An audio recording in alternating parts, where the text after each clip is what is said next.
மனிதர்களிடையே எமது தகுதியை அதிகரித்து கொள்வதற்கும், நம்பிக்கையான மனிதனாக பிறர் எம்மை உணர்ந்து கொள்வதற்கும், நேர்த்தியான மனிதனாக எம்மை வெளிக்காட்டிக் கொள்வதற்கும் நாம் கடைபிடிக்க வேண்டிய சில விடயங்களைத்தான் இன்றைய காணொளியில் நாம் பார்க்க இருக்கின்றோம்.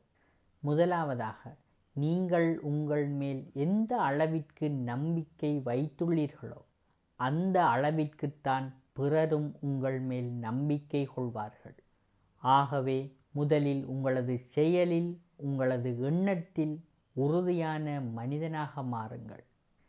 இரண்டாவதாக, முடியும் என்ற வார்த்தை எம்மேல் பிறருக்கு நம்பிக்கையை ஏற்படுத்துவது போல, உங்களால் முடியாததை முடியாது என்று கூறுகின்ற வார்த்தை கூட உங்கள் மீது பிற மனிதர்கள் நம்பிக்கை வைப்பதற்கு காரணமாக அமையும்.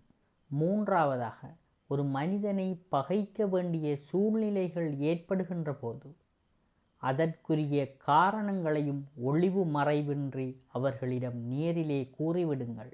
உங்களின் தைரியம் மற்றவர்கள் உங்களை கவர காரணமாகிவிடும். நான்காவதாக, இருவரிடையே சமரசம் செய்ய வேண்டிய சூழ்நிலைகள் ஏற்படுகின்ற போது ஒருவர் கூறுகின்ற விடயங்களை இன்னொருவரிடம் கூறுவது முரண்பாட்டை இன்னும் அதிகரிக்கும். முடியுமானவரை இரு தரப்பினரும் கூறும் விடயங்களை உள்வாங்கி உங்களது ஆலோசனைகளாக இருவரிடமும் முன்வையுங்கள். இது முரண்பாட்டை இல்லாமல் செய்வதுடன் இரு தரப்பினருக்கும் உங்கள் மீது மரியாதையை அதிகரிக்கச் செய்யும். ஐந்தாவதாக, எமது சொல் செயல் இரண்டுமே ஒரே வகையில் அமைந்திருப்பது மிகவும் அவசியம்.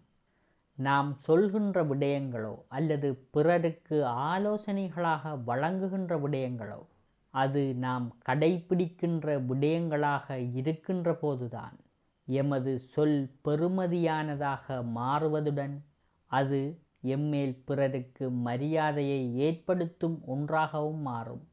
ஆறாவது, நேர்மையானவராக இருங்கள். பொய், ஏமாற்றம், குறுக்கு வழிகள் ஊடாக முயற்சித்து வெற்றி பெற்றாலும் அந்த வெற்றி எப்போதுமே நிலையானதாக இருக்காது. நேர்மையாக இருப்பது சில வேளைகளில் தாழ்வையும் தோல்வி மனப்பாங்கையும் ஏற்படுத்தினாலும் உண்மை என்பது எம்மை எப்போதுமே உயர்ந்த இடத்திலேயே வைத்திருக்கும் என்பதை முழுமையாக நம்புங்கள். ஏழாவது, முடியுமானவரை பிறருக்கு உதவி செய்யுங்கள். நீங்கள் பிறருக்கு செய்கின்ற உதவி உங்களை நம்பிக்கை வாய்ந்த மனிதனாக வெளிக்காட்டுவதுடன் பிறர் துன்பங்களை நீக்க முயற்சிப்பது உங்களது மன மகிழ்ச்சியையும் அதிகரிக்கும். ஆகவே எப்போதும் முடியுமானவரை பிறருக்கு உதவி செய்யுங்கள். அது உங்களை உயர்ந்த இடத்திற்கு கொண்டு சேர்க்கும். எட்டாவது, தவறுகளை ஏற்றுக்கொள்ளுங்கள். உங்கள் பக்கம் தவறுகள் சுட்டிக்காட்டப்பட்டால் அதனை உள்வாங்கி சிந்திக்கும் பழக்கத்தினை ஏற்படுத்துங்கள்.